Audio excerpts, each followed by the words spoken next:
The federal government amping up its fight to collect your private voter data from the state of Oklahoma. News 4's Spencer Humphrey is following the Justice Department's new legal action demanding our state hand it over, and what the state is saying about that tonight.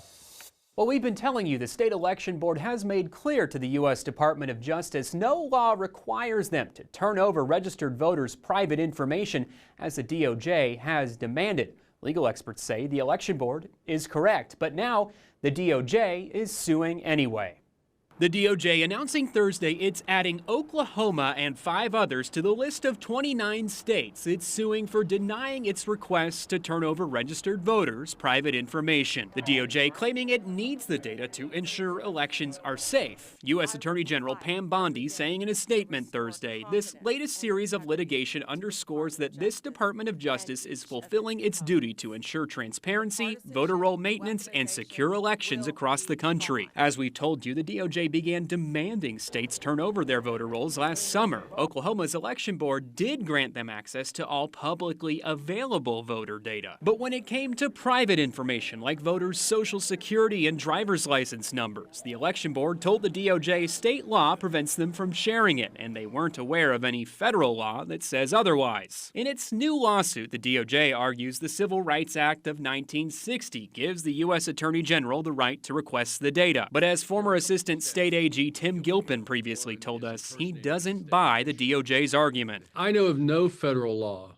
or Oklahoma state law that would require our election board to provide closely guarded identifying information to the Department of Justice.